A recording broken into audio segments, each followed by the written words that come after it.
Shit. Me. My mother gave me a ride. Mental note. Call mom. Fast. Operator. All right.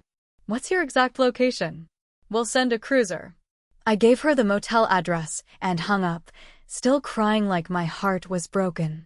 45 minutes later, a sheriff knocked on the door. I rode with him to the station, answered all the questions, still sobbing. I told him about the fight, how Anthony had grabbed me, how I'd run, how he chased me with a knife. I said I called my mom and she pulled up just in time. He threatened us both, but we left him standing on the roadside. After that, I had no idea what happened. With all the bruises and bald patches on my scalp, it wasn't hard to sell. He took notes the whole time, nodding occasionally. When I finished, he scratched his head and gave me a long look. "Ma'am, what you've been through is awful. I'm sorry."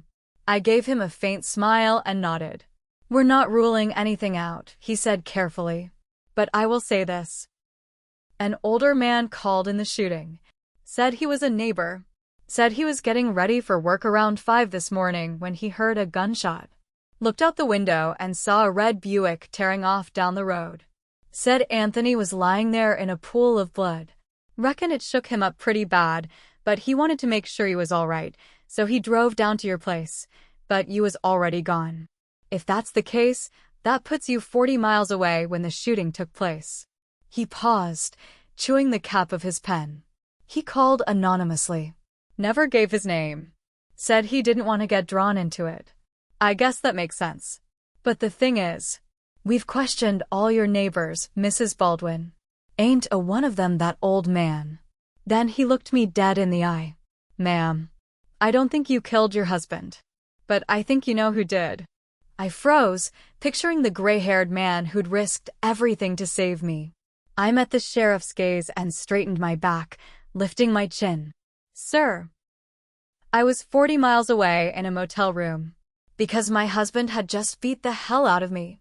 I don't know who killed him. I shot him a glare from across the table, motioning towards my bruised-up arms. Whoever did it, did me a fucking solid. Now, if you don't mind, sir, I'd really like to put this shit behind me. He nodded slowly and sighed. "Very well, then," he said, snapping his notebook shut. "We'll be in touch." That was almost 20 years ago. Nothing ever came of it. The case went cold fast. The anonymous caller was never identified. But I know who he was.